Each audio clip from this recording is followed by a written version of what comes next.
जय झूलेलाल। जय झूलेलाल। अॼु असां राष्ट्रीय सिंधी भाषा विकास परिषद जी ऑफिस में वेठा आहियूं ऐं ॾाढी ख़ुशी जी ॻाल्हि आहे त मुंहिंजो दोस्त भाउ विनोद आसूदाणी जेको पाण साहित्यकार आहे, गज़लगू शाइर आहे ऐं अॼु साहित्य अकेडमी 2023 लाइ संदन अवॉर्ड मिलियो आहे साहित्य अकेडमी जो ऐं किताब जो नालो आहे हथ पकड़जां। ही साईं जन जो 5हों गज़ल संग्रह आहे। मां भाउ विनोद आसूदाणी जी आज्ञा कयां थो पियो ऐं तव्हांखे इहा ॻाल्हि ॿुधाइणु चाहियां थो पियो त विनोद आसूदाणी साहब जा गज़ल संग्रह उन खां पोइ अनेक किताब पिणु आया आहिनि त उन्हनि जे मुख मां असां ॿुधंदासीं ऐं कुझु गज़ल बि ॿुधंदासीं। त साईं विनोद साहब, तव्हांजो स्वागत आहे हिन NCPSL जे अंगण में ऐं तव्हां भली कार कयां थो पियो, तव्हां हिते पधारिया आहियो, मूंखे ॾाढी ख़ुशी थी रही आहे। महिरबानी भाउ रवि जी। ऐं मां तमामु ख़ुशीअ जो अहसासु मुंहिंजे दिलि में अचे पियो त मां हिते the national council for the promotion of Sindhi language नई दिल्ली जे ऑफिस में अवां सां गॾु वेठो आहियां ऐं मां तव्हांजे NCPSL खे ऐं तव्हांखे तव्हांजा शुक्राना मञणु चाहींदुसि त तव्हां मुंहिंजे हिन अवॉर्ड जे बारे में अॼु गुफ़्तगू करे रहिया आहियो। ऐं गज़ल संग्रह आहे, जीअं उन्ही चयो त मां गज़लगू शाइर आहियां, हिन में गज़ल आहिनि ऐं अदबी लिहाज़ सां ॾिसिजे हिन में पोस्ट मॉडर्न सेंसिबिलिटीअ जा गज़ल आहिनि, यानी बैद जदीदियत एहसास सां भरियल गज़ल आहिनि। ऐं मूं घणो करे कोशिशि कई आहे त रवायती जेके मौज़ू आहिनि, प्यार मोहबत वफ़ा बेवफ़ा भौरो परवानो मैखानो साकी, इन खां थोरो हाणे गज़ल खे अॻिते वठी अचिजे ऐं ज़िंदगीअ जी जेके गूनागून सचायूं आहिनि, जेके असां जटिलताऊं या कॉम्प्लेक्सिटीज़ चऊं था, उन्हनि कॉम्प्लेक्सिटीज़ खे मां कैप्चर करण जी कोशिशि कई आहे, इज़हारण जी कोशिशि कई आहे हिन गज़ल में। हिन जो जेको उनवान यानी टाइटल गज़ल आहे हथ पकड़जां, जिते रदीफ़ अचे थो, उन जा 2-3 शेर जेके मूंखे यादि आहिनि, जी जी बिल्कुलु मां ॿुधाइणु चाहींदुसि तव्हांखे। प्लीज़। त कॾहिं घर जे ख़ुदि खां डिॼां हथ पकड़जां। वाह। कॾहिं घर जे ख़ुदि खां डिॼां हथ पकड़जां, कॾहिं बेवजह ई रुआं हथ पकड़जां। वञा थो ख़ुदा वटि मगर यादि रखिजे, वञा थो ख़ुदा वटि मगर यादि रखिजे, जे ख़ाली हथे वरां हथ पकड़जां। जे ख़ाली हथे वरां हथ पकड़जां, सितारनि जी महफ़िल मां अधु राति जो, सितारनि जी महफ़िल मां अधु राति जो, जे ग़मगीन वापसि वरां हथ पकड़जां, अगर बेवजह ई रुआं हथ पकड़जां। वाह। हथ पकड़जां। वाह वाह। डॉक्टर साहब, हथ पकड़जां एॾो बहितरीनु तव्हां हिन में कॉन्सेप्ट खणी करे आयो आहे ऐं तव्हां पाण जेका ॻाल्हि चई त कॉम्प्लेक्सिटीज़ जी ॻाल्हि कयो जी पिया, जी।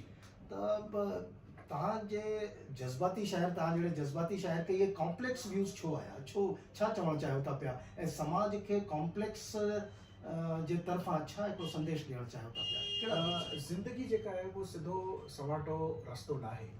ज़िंदगी जेका आहे उहा हिकिड़ी ऊबड़ खाबड़ ज़मीन हुजे ऐं उन ते टेढ़ो मेढ़ो पेचरो या जेका पगडंडी हुजे न, उन वांगुरु आहे, कॉम्प्लेक्स आहे। हिकु ई वक़्तु तव्हां सुख दुख, हिकु ई वक़्तु ख़ुशी गम ऐं हिकु ई वक़्तु ठहणु ऐं रहणु किथे न किथे असांजे ज़हन ऐं दिलि में हलंदो अचे थो। त ज़िंदगी में एॾो फ्रेगमेंटेशन आहे, एॾो बिखराव आहे, एॾो जेके चवंदा आहिनि न टुटण जी अहसासु आहे। तंहिंजे करे हीउ जेको मां हथ पकड़जां चवां थो, इहो हिकिड़ो रूपक आहे, इहो हिकिड़ो सेंट्रल मेटाफोर आहे। चाहे शख़्सी जीवन में हुजूं असां, चाहे हस्बैंड वाइफ हुजूं, ॿार हुजूं, दोस्त हुजूं, हिक ॿिए खे हथ पकड़े हलंदासीं त कामयाबी मिलंदी। ऐं साॻे वक़्तु मां हाणे शख़्सी घेरे खां ॿाहिरि अची समाजी घेरे में अगरि ॻाल्हि कयां, राष्ट्रीय घेरे में ॻाल्हि कयां, त राष्ट्र बि तॾहिं बीठो आहे जॾहिं असां हिक ॿिए जो हथ पकड़े बीहंदासीं। समाज बि तॾहिं मज़बूत थींदो जॾहिं असां हिक ॿिए जो हथ पकड़े बीहंदासीं। त हथ पकड़णु जेको आहे, it is a universal metaphor that comes in my poetry recurrently. हमेशह हिकिड़ो तव्हांखे हिकिड़ो पैगाम बि ॾींदो, हिकिड़ो जेको न हिकिड़ो एंकरिंग बि कंदो, हिकिड़ो एंकर जी हूंदा कंहिं शिप खे, उहो तव्हांखे पकड़े बीहंदो, हथ पकड़जां। हाणे इन ई ॻाल्हि खे असां थोरो अॻिते वधायूं जीअं सिंधी समाज जी ॻाल्हि कयूं हम्म। त सिंधी समाज में जेसिताईं असां हथ न पकड़ींदासीं हिक ॿिए जो, हम्म। जेसिताईं न ॿोलीअ जो वाधारो थींदो, न अदब जो वाधारो थींदो, न मौसीक़ी जो थींदो, न सिंधियत जो वाधारो थींदो, त उन ॾिस में बि अवी हिन रदीफ़ खे खणी सघूं था। जी जी, तव्हां तमामु घणी बहितरीनु ॻाल्हि हिते चई आहे ऐं रदीफ़ खे ध्यान में रखंदे जेका ॻाल्हि तव्हां वाज़े कई आहे ऐं सिंधी समाज जे एके जी ॻाल्हि कई आहे। जी सिंधी समाज जे एके ते त पक मां कुझु न कुझु तव्हां खां पुछंदुसि, पर जेको ही कॉम्प्लेक्स व्यूज़ आहिनि, जी वरी वापसि अचां थो पियो त हींअर कुझु ॾींहं अवल मां ॿुधी रहियो हुउसि त तव्हांजे पंहिंजे हिन गज़ल ते, तव्हांजी हिन राइटिंग ते, क्रिएटिव वर्क ते वासुदेव मोही साहब जो हिकिड़ो वॾो असरु रहियो आहे। तव्हां उनखे पाण गुरु बि चवंदा जी आहियो। बिल्कुलु त वासुदेव मोही साहब बि किथे किथे कॉम्प्लेक्स रहिया आहिनि, बिल्कुलु, कॉम्प्लेक्सिटीज़ जी बिल्कुलु, ॻाल्हियूं कयूं आहिनि। बिल्कुलु कुझु असांजे दोस्तनि खे ॿुधाए सघो था? हाँ बिल्कुलु। हिकिड़ी अर्जन हासद खां इहा परंपरा शुरू थी। सही आहे। गज़ल खे असां जज़्बात ऐं अहसास जो इज़हार खां ॿाहिरि कढी इंटेलेक्चुअल एक्सप्रेशन जो टूल ठाहियो आहे। त गज़ल सिर्फ़ु जज़्बात जो इज़हार न आहे, असांजी जेका कॉम्प्लेक्स इंटेलेक्चुअल प्रोसेस आहिनि, जेके कंसेप्ट्स आहिनि, उनखे इज़हार, जॾहिं अर्जन हासद खां पोइ वासुदेव मोही ऐं वासुदेव मोही खां पोइ मां, हाणे गज़ल खे मां इंटेलेक्चुअल पोइट्री चवां थो। हिकिड़ो पहिरियां चवंदो इमोशनल पोइट्री हूंदो, पर हाणे इंटेलेक्चुअल पोइट्री आहे। मुंहिंजे हर हिकु शेर में कुझु न कुझु तव्हांखे सोचण ते आमादा कंदो कि हीअ शायर चई छा वियो, हिन में का त ॻाल्हि चई हो। हाणे जीअं को माण्हू पुछंदो आहे कि भई साईं तव्हां कहिड़े ईश्वर खे मञींदा, कहिड़े गुरू खे मञो था, मां हुनखे गज़ल में आंसर ॾींदो आहियां, बंदगी मूं न बि कई आहे, बंदगी मूं न बि कई आहे, सिर्फ़ु तो लाइ दुआ ॾिनी आहे। वाह। हिते तव्हां ॾिसंदा कि ह्यूमनिज़म, मानवतावाद अची, जी ईश्वर खां वॾो मानवतावादी आहे। जी त इहो इंटेलेक्चुअल जेके कॉम्प्लेक्सिटीज़ आहिनि न, उनखे वासुदेव मोही, अर्जन हासिद साहब शुरू कयो ऐं मां ख़ुशनसीब आहियां त मूंखे ॿिन्हिनि जी रहनुमाई मिली ऐं उन इंटेलेक्चुअल गज़ल जी परंपरा खे मां अॻिते वधाए रहियो आहियां। हिन ॻाल्हि जी मूंखे ख़ुशी आहे। वाह वाह। गज़ल जे अलावा तव्हां कंहिं विधा में वधीक लिखंदा आहियो? उन खां पोइ मुंहिंजी तनक़ीद ते बि सिंधीअ में किताबु आयो आहे ऐं मां टिनि भाषाउनि में लिखंदो आहियां, सिंधी, हिंदी ऐं अंग्रेज़ी में। त अंग्रेज़ी में मुंहिंजो सॉफ्ट कॉर्नर नॉवेल, उन खां पोइ शॉर्ट स्टोरीज़ आहिनि, पोएम्स आहिनि, हिंदीअ में मुंहिंजा गज़ल संग्रह आया आहिनि। त इहे टोटल ॾिसजनि त 19 मुंहिंजा निजी किताब सिंधी, हिंदी, अंग्रेज़ी में आहिनि। ऐं उन खां सवाइ मां रवि जी ज़रूरु तव्हां सां शेयर करणु चाहींदुसि त मां चाहियां थो असांजी सिंधी भाषा जेका आहे न, उहा नेशनल इंटरनेशनल लेवल ते वञे, असांजो अदब वञे, असांजो लिटरेचर वञे। मां अंग्रेज़ी जो प्रोफेसर आहियां ऐं सिंधीअ जो शाइर आहियां। हाणे ॿिन्ही ॻाल्हियुनि सां न्याय कंदे मूं छा कयो त सुठा सिंधीअ में जेके शाइर ऐं लेखक आहिनि, उन्हनि जे सिंधी किताबनि जो मूं अंग्रेज़ीअ में तर्जुमो कयो ऐं 18 किताब ई मां तर्जुमो करे चुको आहियां, जेके शाया बि थी चुका आहिनि, यानी प्रकाशित थी चुका आहिनि। इन मां 5 किताब साहित्य अकादमी पुरस्कृत आहिनि, जीअं अर्जन हासिद जो मेरो सिज, वासुदेव मोहीअ जो बर्फ़ जो ठहियल, हरी दिलगीर जो पल पल जो परलाव, एम कमल जो जेको आहे उहो बाहि जा वारिस ऐं नंद जवेरीअ जो अखर कथा। त इहे अंग्रेज़ी में अची विया, यानी हींअर नेशनल इंटरनेशनल रीडर्स जे साम्हूं अची विया। त इन ते जेके नॉन सिंधी में आहिनि उहे बि रिसर्च करे सघनि था, छो त असांजो लिटरेचर हाणे अंग्रेज़ी में ट्रांसलेशन में आयो आहे। मां त इहो चाहींदुसि त इहो कमु असांखे अञा अॻिते वधाइणो आहे। वधीक खां वधीक सिंधी किताब, सुठा सिंधी किताब असां स्टैंडर्ड इंग्लिश ऐं स्टैंडर्ड हिंदीअ में ट्रांसलेशन जा प्रोजेक्ट्स खणूं, ताकी दुनिया खे ख़बर पए त असांजे मोहन जे दड़े जी जेका भाषा आहे वो केतिरी शाहूकार भाषा आहे, समृद्ध भाषा आहे, अदबी भाषा आहे, साहित्यिक पुट उनजो केॾो वॾो आहे, इहो अॼु दुनिया खे ख़बर पवणु खपे। डॉक्टर साहब, तव्हां जॾहिं तर्जुमे जी ॻाल्हि कयो था पिया त मूंखे ध्यान में अचे थो पियो, तर्जुमो हिकिड़ी आर्ट आहे। बिल्कुलु, तर्जुमो एॾो सवलो कोन्हे कि जेके माण्हू महसूसु कंदा, न बिल्कुलु। पर जॾहिं संस्कृति जा शब्द अचनि था पिया, कल्चरल टर्म्स अचनि था पिया, त उन्हीअ खे कीअं हैंडल कजे? फॉर एग्ज़ाम्पल, तव्हां वटि पाण एग्ज़ाम्पल्स ॾाढा हूंदा। हाणे जीअं सिंधीअ में आहे त ॾाढो सवलो मिसाल, जीअं कर्ज़ करणु जेके चइबो आहे, सिंधीअ में चइजे त लख लानत ॾियणु या बुझो ॾियणु। त जेकॾहिं अगरि कंहिंजे टाइटल, कंहिंजी कहाणी जो टाइटल ई बुझो आहे त उनखे अनुवाद कीअं कंदासीं असां? तव्हांजा वीचार कहिड़ा आहिनि? ॾिसो, कॾहिं कॾहिं त ट्रांसलेशन में पंहिंजा चैलेंजिस ईंदा आहिनि, पर असां ट्रांसलेशन में 4 ॻाल्हियूं आहिनि: स्टाइल, आइडियोलॉजी, कंटेंट, एस्थेटिक्स। हाणे जेॾी महिल असां प्रोस जो ट्रांसलेशन कयूं था त उते असांजो कंटेंट ऐं आइडियोलॉजी इंपॉर्टेंट थी था, यानी कि राइटर छा थो चवणु चाहे। अगरि तव्हां पोइट्री में, शाइरी में अचो था त उते कंटेंट खां वधीक एस्थेटिक्स ऐं स्टाइल इंपॉर्टेंट आहे। त तंहिंजे करे कोशिशि इहा करणु खपे जेके पाण क्रिएटिव राइटर आहे उहो जॾहिं ट्रांसलेशन कंदो न त उहो वधीक जस्टिस करे सघंदो, इहो मुंहिंजो मञणु आहे। ऐं किथे किथे असां सफ़ा जेॾीमहिल मजबूर थी वञूं था त उते असांखे फुट नोट्स जो सहारो वठिणो ई पवंदो, छो करे कुझु कल्चरल एक्सप्रेशन्स आहिनि त उहे असां एज़ इट इज़ नथा खणी सघूं, त उनखे असां हेठि फुट नोट ॾियणा ई पवंदा तॾहिं वञी, छो करे आफ्टर उहो ट्रांसलेशन आहे, उहो ओरिजिनल क्रिएशन न आहे। पर इन खां सवाइ को रस्तो बि कोन्हे त असां वॾी ऑडियंस ते या वॾे रीडरशिप ते पहुची सघूं। तमामु बहितरीन तरीक़े सां तव्हां इन जो जवाबु ॾिनो त फुट नोट्स जी बि ज़रूरत आहे। पर विनोद साहब हिकिड़ी ॻाल्हि मुंहिंजे ज़हन में अचे थी पई, सिंधीअ जे बारे में जॾहिं असां ॻाल्हाईंदा आहियूं, सिंधी सॼणनि जे बारे में, मुंहिंजी पंहिंजी शख़्सी राय आहे त सिंधीअ खे मां ॿिनि टर्म में ॾिसंदो आहियां। हिकिड़ो हिंदी जा टर्म आहिनि उहे, हिकिड़ो सीम ऐं हिकिड़ो असीम। माना पंजाब या पंजाबी सीम आहे, माना सीमा में ॿधल आहे, ऐं जेकॾहिं मलयालम चइजे त उहो बि पंहिंजी एराज़ी आहे उनजी, पर सिंधी भारत में उहा सीम खां असीम थी वई आहे। हिनखे ॾिसण जो हिकिड़ो नज़रियो थी सघे थो। मूंखे लॻे थो जेतिरो असीम थींदासीं ओतिरो विकास ऐं वाधारो वधीक थींदो। चैलेंजिस आहिनि, पर जेकॾहिं मलयालम क्षेत्र में रहण वारा सिंधी मलयाली बि ॼाणनि था पिया, केरल में रहण वारा मलयाली ॼाणनि था और सिंधी में अनुवाद करनि था, त माना उहो ई साॻियो सॼण उनखे सिंधी बि अचे थी पई ऐं मलयालम बि अचे थी पई। त उन जो जेको अनुवाद थींदो उहो छा हुन खां बहितर न थींदो जेको सिंधी कोन आहे पर रहे थो मलयालम में, मलयालम एरिया में रहे थो पियो? बिल्कुलु। ॾिसो, कुझु भाषाऊं जेके आहिनि उहे पंहिंजे खेत्र खां ॿाहिरि वञी विकास कयो आहे उन्हनि भाषा। उनजो सभिनी खां उम्दो मिसाल आहे अंग्रेज़ी। अंग्रेज़ी सिर्फ़ु यूके जी भाषा आहे, पर सॼी दुनिया में जॾहिं ॻाल्हाई वञे थी त उन विकास थियो आहे, उन वटि नवां नवां शब्द अलॻि अलॻि ॿोलियुनि मां भाषाउनि मां आया आहिनि। त सिंधी बि जेका आहे उहा ग्लोबल लैंग्वेज आहे, छो घटि में घटि ॿिनि कंट्रीज़ में त ॻाल्हाई वञे थी, हिकु सिंध में हिकु इंडिया में, उनखां पोइ असांजो जेको डायस्पोरा आहे, चाहे US हुजे, UK हुजे, हांगकांग हुजे, उते बि सिंधी ॻाल्हायूं था। त असांजी भाषा में जेको डायनामिज़म आहे उहो वधीक आहे। हिकु तरफ़ असां हितां जा हिंदी या लोकल ॿोलियुनि मां बि कुझु शब्द असां खणी सघूं था ऐं खणण बि खपनि, पर इन जो मतिलबु न आहे कि असां उहो थोपियूं उन ते, धीरे धीरे उहे लफ़्ज़ उन में मुरविज यानी नेचुरलाइज़्ड अगरि थींदा वञनि। हाणे छा थो थिए त असां ईअं सहूलियत पसंदी इख़्तियार न कयूं, भई असांखे शब्द सिंधीअ जो ख़बर न आहे तंहिंजे करे हिंदीअ जो खणी छॾियोसीं। जीअं हाणे भई हे माण्हू जेको प्रतिष्ठित आहे, हाणे प्रतिष्ठित इहो लफ़्ज़ अञा सिंधीअ में उहो मुरविज़ कोन वरितो आहे, त असां हुनखे चऊं हे जेको आहे न मान वारो आहे, है न, त इहो अञा मान जेको आहे मान वारो अची वियो। प्रतिष्ठित हिकदमि प्योर हिंदी वर्ड आहे, त असां हिकदमि असां हुनखे थोपियूं न, भाषा धीरे धीरे वधंदी, थी सघे 200 सालनि खां पोइ उहो नेचुरलाइज़्ड इन में थी वञे।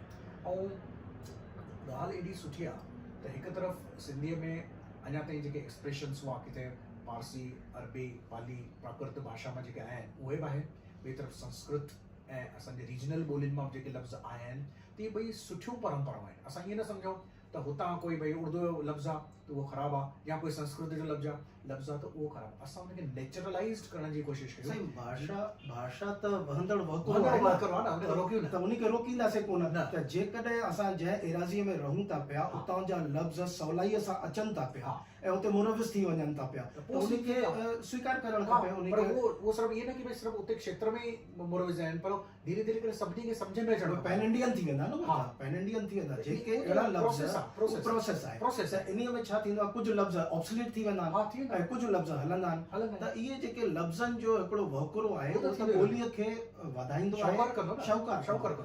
हाणे इन ॿोलीअ जे लफ़्ज़नि खां हिकिड़ी ॻाल्हि अॻियां वधां थो पियो।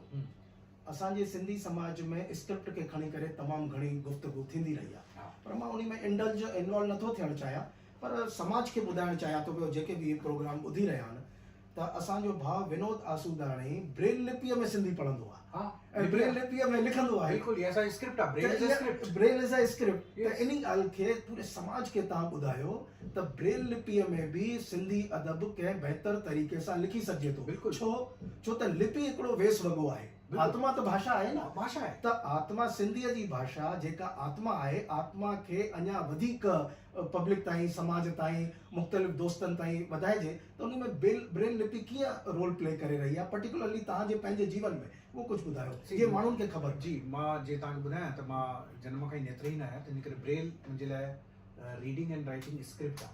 ऐं ब्रेल अहिड़ी कमाल जी स्क्रिप्ट आहे इन में तव्हां काई बि भाषा लिखी सघे थो या फोनेटिक आहे, उच्चारण ते आधारित आहे। जर्मन बि लिखी सघो था, अंग्रेज़ी बि लिखी सघो था, सिंधी बि लिखी सघो था।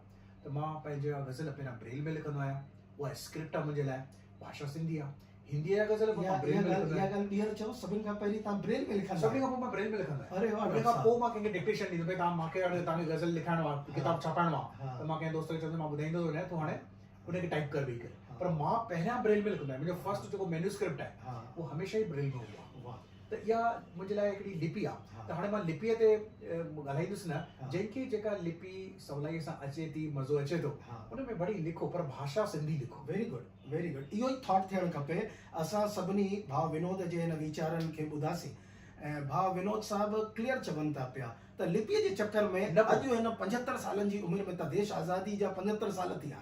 हाणे हिन लिपीअ जे चक्कर खे थोरो पासीरो कयूं, भाषा जे विकास ऐं वाधारे जे लाइ कुझु सोचूं। बिल्कुलु नेचुरल छा आहे, फ्यूचर जेको आहे हाँ। उहो लिपियुनि जो न आहे, न आहे, फ्यूचर उहो जेको भाषा आहे जो ऑडियो आहे। वर्ड जो आहे। ऑडियो वर्ड ऑडियो जो ऑडियो ऑडियो वर्ड आहे। हाणे इन में तव्हां ही ॻाल्हि ॾिसो न, जेकॾहिं असांजो कोई बिहार में या कोई नॉर्थ ईस्ट में या कश्मीर में कोई अगर सिंधी भाव रहे तो पियो, हाँ। त उन्हीं के जेकॾहिं सिंधी ॻाल्हाइण और वो ऑडियो विजुअल फॉर्मेट में सिखी करे सम्झी तो वञे, त इहो ज़रूरी छो आहे कि उन्हीं के पर्टिकुलर हिकु लिपि अचे? कोई ज़रूरी कोन्हे।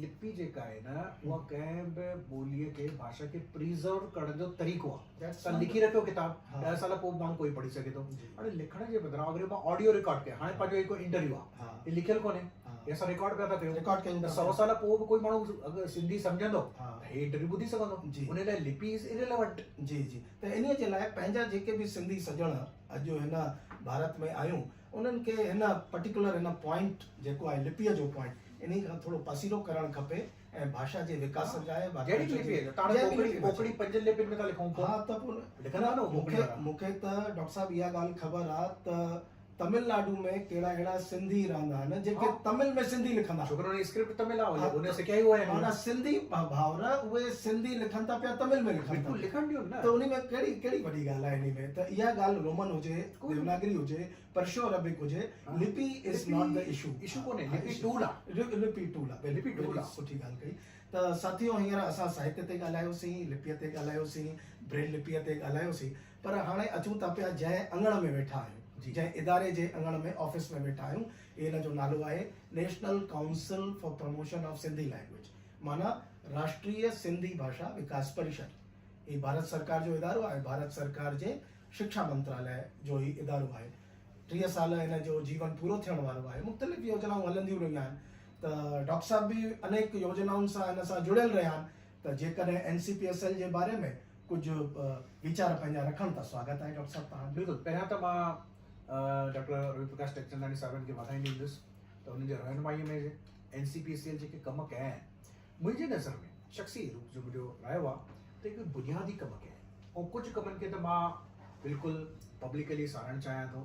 त जीअं अलॻि अलॻि यूनिवर्सिटीज़ सां असां कोलैबोरेट करे डॉक्टर रवि साहब जी इनिशिएटिव से सिंधी चेयर या सिंधी स्टडी सेंटर्स जीअं असां चऊं था अॼुकल्ह, उहे असां एस्टेब्लिश कया आहिनि। इहो तमामु हिकिड़ो बुनियादी कमु आहे। त लॻभॻि 100-150 स्टूडेंट्स चओ उहे MA सिंधी कनि पिया। त इहो हिकिड़ो ॾाढी वॾी ॻाल्हि आहे जेका अॼु ताईं न थी सघी हुई।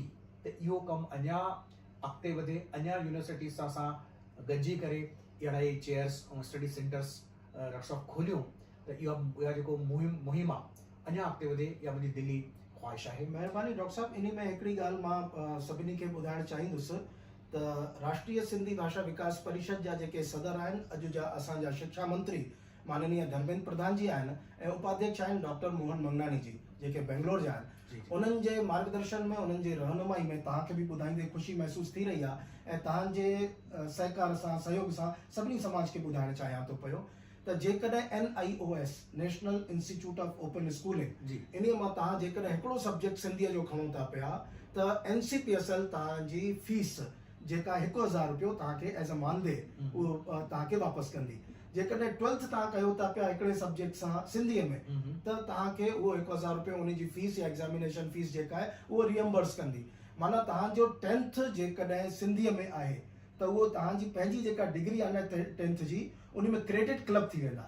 माना तव्हां यूपी मां, मध्य प्रदेश मां, गुजरात मां, बिहार मां या जिथां बि तव्हां 10th कयो आहे पर तव्हां करणु चाहियो था पिया 10th with Sindhi one subject, त उहा मार्कशीट ऐं तव्हांजी NIOS जी मार्कशीट क्लब थी वेंदी and you will be treated as as if you have done Sindhi you have done 10th tenth in the class. class. अरे ऐं इन्हीअ जे लाइ गवर्नमेंट ऑफ इंडिया जो ही इदारो वाह वाह 10th जे ॿारनि खे ऐं 12th जे ॿारनि खे उहो हिकु 1000 रुपयो ॾींदो।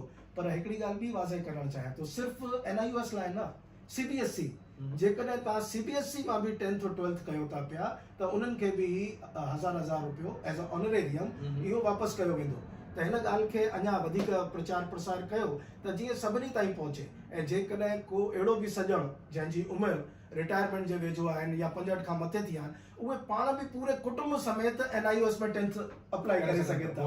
Age is no bar. Very good. त जॾहिं एज बार कोन्हे त इन खे अञा वधीक प्रचार प्रसार करण जी मां ज़रूरत चवां आहे। NCPSL इहे जेके कम कनि पिया त इहे तमामु हिकिड़ा बुनियादी कम आहिनि ऐं मां त ईअं थो चवां त असां कोशिशि कयूं त जिते जिते सिंधी मैनेजमेंट जा स्कूल्स आहिनि, भले उहो हिंदी मीडियम या अंग्रेज़ी मीडियम आहिनि, उते ॿार हिकिड़ो सब्जेक्ट अगरि सिंधी पढ़नि था त उन जे लाइ असां NCPSL जे तरफ़ां बुक्स जी व्यवस्था करणु खपे ऐं कॉन्ट्रेक्चुअल टीचर्स बि असां ॾियूं त इहो हिकिड़ो शिक्षा जे माध्यम सां ई भाषा बची सघे थी ऐं इहो असां NCPSL खे करणु खपे छो गवर्नमेंट ऑफ इंडिया जो इदारो आहे। डॉक्टर साहब तव्हां इजाज़त ॾियो त तव्हां ऐड कया। जी जी बिल्कुलु। दोस्तो डॉक्टर साहब जे मन जी ॻाल्हि जेका हींअर असां सभिनी ॿुधीसीं, डॉक्टर साहब खे बि ॿुधाइणु चाहियां थो, तव्हां सभिनी खे बि ॿुधाइणु चाहियां थो पियो त हींअर वेझड़ाई में भारत सरकार जे हिन इदारे 20 कॉन्ट्रेक्चुअल टीचर्स जी हिकिड़ी परमिशन सरकार खां वरिती आहे त जेकॾहिं कंहिं कॉलेज में, कंहिं डिग्री कॉलेज में अहिड़ा contractual teachers as per UGC norms उहे पढ़णु चाहींदा त हिकिड़े कॉलेज खे, हिकिड़े स्कूल खे या हिकिड़े महाविद्यालय खे असां हिकिड़ो सिंधी जो टीचर उन्हनि जी जेकी माना रेम्यूनरेशन या उनजो वेतन चइजे या उनजी सैलरी चइजे उहा जेकी एज पर UGC नॉर्म्स असां उहे बि 20 टीचर जी अप्रूवल वरिती आहे। ऐं हिकिड़ी ॿी ॻाल्हि जोड़ियूं था, जेके बि ॿार IAS जी तयारी कनि था पिया सिंधी लिटरेचर सां उन्हनि जे लाइ बि असां 25,000 रुपया यकमुश्त उन्हनि खे असां रियम्बर्स कंदासीं, 25,000 रुपया पर स्टूडेंट। जेकॾहिं को ॿारड़ो सिंधी सां IAS जी तयारी करे थो पियो त असां उनखे 25,000 रुपया हितां उनखे रियम्बर्स कंदासीं। शर्त एतिरी आहे त प्रिलिमिनरी हाल फिलहाल पास थियल हुजे। प्रिलिमिनरी पास थियण खां पोइ उहो कोचिंग किथां बि करे असां उनखे 25,000 रुपया कोचिंग जे हिकिड़े सहयोग राशि जे रूप में असां उनखे ॾींदासीं। ऐं तव्हांखे ॿुधी इहा ख़ुशी थींदी त असां जेके IAS जा किताब जेके पाण प्रिंट कंदा आहियूं, हिकिड़े किताब जी लागत चवां थो पियो 200 खां 300 250 350 ईंदी आहे, पर उहे असां किताब पहिरीं 50 रुपया पर बुक विकिणंदासीं, हींअर कुझु महीननि खां अञा 10 रुपया ॿिया घटाए छॾिया। माना कॾहिं तव्हां सरकारी इदारनि में ॿुधो आहे कि पैसा माना सेल प्राइस असांजी जेकी हाणे डॉक्टर साहब थी वई आहे उहा 40 रुपया पर बुक IAS जा किताब। छो मक़सद ई असां NCPSL इहो आहे कि असां भाषा जो विकास कयूं, उहो शिक्षा जे माध्यम सां हुजे या साहित्य जे माध्यम सां हुजे। त मां त इहो चवंदुसि त साहित्य जो विकास बि जेको आहे उहो अल्टीमेटली भाषा जो विकास आहे। त साहित्य जेको आहे उहो भाषा जो हिकिड़ो जेको आहे न रिपोजिटरी आहे, कस्टडियन आहे। Poets and writers are the custodian of language. उन्हनि जे हथ में ई भाषा सुरक्षित रहंदी। तंहिं करे जेतिरो साहित्य मज़बूत थींदो ओतिरी असांजी भाषा मज़बूत थींदी। इहो त बिल्कुलु सिधो इक्वेशन आहे। डॉक्टर साहब आख़िरी में हिकिड़ी ॻाल्हि ॿी पुछणु चाहियां थो, तव्हां पाण प्रोफेसर आहियो ऐं NEP तव्हां पाण पढ़ी आहे। हा बिल्कुलु। न्यू एजुकेशन पॉलिसी जेके नेशनल एजुकेशन पॉलिसी चऊं था 2020 नेशनल एजुकेशन पॉलिसी चवणु वधीक बहितर आहे। त नेशनल एजुकेशन पॉलिसी में इंडियन लैंग्वेजिस जे विकास जी ॻाल्हि तमामु घणी कयल आहे। उनखे तमामु घणे मतिलबु छा चइजो उनजे विकास ऐं वधारे जे लाइ तमामु घणियूं योजनाऊं उन में लिखियल आहिनि। तव्हांखे छा लॻे थो पियो कि सिंधीअ जो विकास घणो करे तालीमी खेत्र में, शिक्षा जे खेत्र में कीअं इहो करे सघिजे थो पियो? कुझु आइडियाज़ तव्हां? बिल्कुलु, तमामु हिकिड़ो अहम सवाल अभी पुछी रहिया आहियो। त नेशनल एजुकेशन पॉलिसीअ जो जेके कुझु महत्वपूर्ण बिंदु आहिनि उन्हनि में हिकिड़ो इहो आहे त हर हिकु ॿार जो इहो बुनियादी हक़ आहे त खेसि पंहिंजी मातृभाषा में शिक्षा जो अधिकार आहे। त हाणे सिंधियुनि खे बि आहे न, सिधी ॻाल्हि आहे उहा सिंधियुनि खे बि आहे। हाणे उनखे सिर्फ़ु असांखे कीअं चैनलाइज़ करिणो आहे, कीअं उहो असां वटि पंहिंजे ॿोलीअ खे पढ़ण जो रस्तो असां खोले सघूं था। त इन ॾिस में असीं ईअं करे सघूं था त जिते जिते सिंधी आहिनि उते असां उन्हनि खे चयूं कि तव्हांखे पंहिंजो हिकिड़ो सब्जेक्ट, भली तव्हां पूरी मीडियम सिंधी न पढ़ो पर हिकिड़ो सब्जेक्ट तव्हां सिंधीअ में पढ़ो, चाहे वो फर्स्ट स्टैंडर्ड खां पढ़नि, फिफ्थ स्टैंडर्ड खां पढ़ो, हर हिकु स्कूल जीअं बि ॾियणु चाहे। त असीं हिकु त जीअं चयोसीं कि कॉन्ट्रेक्चुअल टीचर ॾेई सघूं था पर उन लाइ 10-20 ॿार हुजणु खपनि, राइट। पर इहो तव्हां ख़्यालु कयो त जिते हिकिड़ो ॿार आहे सॼे स्कूल में 2 ॿार आहिनि जेके सिंधी पढ़नि पिया, त हाणे उन्हनि जी पढ़ाइण जी ज़िम्मेदारी जेको आहे स्कूल न खणंदो, पर हिते NCPSL जो रोल अची सघे थो। असां हुनखे सिर्फ़ु किताब बि ॾियूं ऐं छा कयूं त हिकिड़ो नंढो अमाउंट हुनखे ॾियूं, सी 2000, 3000, 4000, 5000 जेको बि असां तय कयूं साल में। त भली उहो स्कूल में टीचर न हुजे, उन आसपास हुजे, कॉलोनी में हूंदो, पड़ोस में हूंदो, शहर में हूंदो, वञी करे उहो सिंधी सब्जेक्ट खे ॿिए टीचर खां पढ़ी सघे थो। त इन में डॉक्टर साहब ऑनलाइन बि जोड़े छॾियूं तव्हांजे इन थॉट में हिकिड़ी ॿी बिल्कुलु ऑनलाइन अगरि पॉसिबल न आहे, अहिड़ा ॿार जेके जंहिं स्कूल में इहे प्रॉब्लम्स आहिनि त उहे भले 2 हुजनि, 1 हुजे, 3 हुजनि, त उन्हनि जो हिकिड़ो ग्रुप ठाहे करे क्लस्टर ठाहे करे असीं ऑनलाइन उन्हनि खे पढ़ाए इहा व्यवस्था कयूं कि भई फर्स्ट स्टैंडर्ड जा क्लासेस हिन ॾींहुं थींदा online, second standard, third standard, त असीं वो ऑनलाइन टीचिंग अवेलेबल करायूं NCPSL जी तरफ़ां। इहो छा थींदो कि NEPA खे प्रमोट कंदासीं असां प्रॉपर तरीक़े सां पंहिंजो कीअं सिंधी सब्जेक्ट पढ़ाए सघिजे। हिकिड़ी इहा ॻाल्हि। ॿी ॻाल्हि इहा त जेके डिग्री कॉलेजिस आहिनि, हाणे डिग्री कॉलेज में छा थियो आहे, हाणे जीअं नेशनल एजुकेशन पॉलिसी जेका नई आई आहे न, त उते कॉलेजिस खे इहो अधिकार ॾिनो आहे त उहो पंहिंजा कोर्सेस, ओपन कोर्सेस लॉन्च करे सघनि था ऑटोनॉमी में। त उन में छा हूंदो आहे, उहो कंपलसरी न हूंदा कोर्स, त अहिड़ा कोर्स जीअं हाणे Indian traditional add on courses. त असां जेके सिंधी ख़ासि करे मैनेजमेंट जा कॉलेजिस आहिनि, भली सिंधी मैनेजमेंट जा न बि हुजनि, असां अहिड़नि कॉलेजनि खे परस्यू कयूं कि भई तव्हां हिकिड़े सेमेस्टर में सिंधी लिटरेचर फॉर एग्जाम्पल इहो तव्हां ओपन एंडेड ओपन कोर्स ॾेई छॾियो। हाणे उन्हनि कोर्स ॾेई छॾियो, उहो कोर्स असां डिज़ाइन करे ॾियूं, ऐं उन खां पोइ 2 तरीक़ा उहे आहिनि, हिकिड़ो ऑफलाइन कॉन्ट्रेक्चुअल टीचर सां उन शहर जो ॻोल्हे करे 6 महीननि लाइ उते मोकिलियूं, या ऑनलाइन उनखे असां पढ़ाइण जी कोशिशि कयूं। त इहे हिकिड़ा 50-100 कॉलेजनि में इहे जेकर ओपन सिंधी लिटरेचर अची वञे त ॾाढनि माण्हुनि खे ख़्वाहिश हूंदी आहे उहो लिटरेचर पढ़ण जी, उहो पढ़ी सघनि था। ऐं जेसिताईं मां ऑटोनॉमस कॉलेज में आहियां, असांजो इहो हूंदो आहे कि 15 ॿार बि ओपन कोर्स कोई ऑप्ट कनि था त उहो कोर्स असांखे रन करणो पवंदो आहे। त 15 ॿार आराम सां असांखे इलाही कॉलेजनि में मिली वेंदा। डॉक्टर साहब जे हिन वीचार खे अञा वधाईंदे तव्हां सभिनी खे ॿुधाइणु चाहियां थो पियो त NCPSL कुल 7 सेंटर डेवलप कया आहिनि। CUG central university Gujarat Gandhinagar में हींअर 2 टे नवां कोर्स शुरू थिया आहिनि, जंहिं एड ऑन कोर्सेस जी ॻाल्हि, सर्टिफिकेट कोर्सेस असां उनखे चऊं था पिया। उन में हिकिड़ो कोर्स आहे सिंधी संस्कार विधि, ऐं सिंधी संस्कार विधि जे अलावा Sindhi translation, Sindhi to Gujarati, Gujarati to Sindhi, ऐं इन वांगुरु अहिड़ा अनेक असां कोर्सेस शुरू कया आहिनि। अवध यूनिवर्सिटी में सिंधी जर्नलिज्म ते KR Malkani centre for Sindhi journalism, इन्हनि जी प्लानिंग हली रही आहे। वेरियस यूनिवर्सिटीज़ में असांजा जेके सेंटर हली रहिया आहिनि, उहो चाहे CUG गुजरात हुजे, DAVV इंदौर हुजे, असांजो अजमेर जो महर्षि दयानंद सरस्वती विश्वविद्यालय हुजे, अवध यूनिवर्सिटी अयोध्या हुजे, या असांजो रायपुर जो जेको विश्वविद्यालय आहे पंडित रविशंकर शुक्ल विश्वविद्यालय, इन में असां अनेक कोर्स शुरू करे छॾिया आहिनि। जीअं अवध यूनिवर्सिटी जी ॻाल्हि कजे त उन में Sant Kanwarram centre for Sindhi studies, Raipur जी ॻाल्हि कजे त Sant Shadaram centre for Sindhi studies, ऐं जेकॾहिं गुजरात जी ॻाल्हि कजे त Sant Lilashah centre for Sindhi studies. ईअं मुख़्तलिफ़ यूनिवर्सिटीज़ में, कॉलेजिस में असां सिंधी जे भाषा जे विकास जी ॻाल्हि, शिक्षा जे विकास जी ॻाल्हि करे रहिया आहियूं। इहा तमामु घणी ख़ुशी जी ॻाल्हि आहे त अॼु भाउ विनोद आसूदाणी NCPSL जे हिन ऑफिस में, हिन अङण में पधारिया आहिनि ऐं दिलि खोले ॻाल्हायो अथऊं। ऐं उहे बि मुंहिंजा सिकी लधा दोस्त आहिनि, त इन लाइ जॾहिं दोस्त गॾु वेहंदा आहिनि त गुफ़्तगू कुझु बहितर थींदी आहे। पर हीअ गुफ़्तगू त भाषा जे विकास जी गुफ़्तगू आहे। कीअं आहे न डॉक्टर साहब? जी बिल्कुलु, तव्हांजा शुक्राना त अॼु तव्हां वक़्तु कढियो, असां ॻाल्हि ॿोल कईसीं, गुफ़्तगू कई आहे भाषा ते, अदब ते, ऐं तमामु सुठो लॻो मूंखे अॼु NCPSL जे हिते ऑफिस में अची ऐं तव्हां सां वार्तालाप करे। ॾाढी तव्हांजी घणी घणी महिरबानी। गॾिजी करे 2 ॼणा चऊं था पिया जय झूलेलाल। जय झूलेलाल।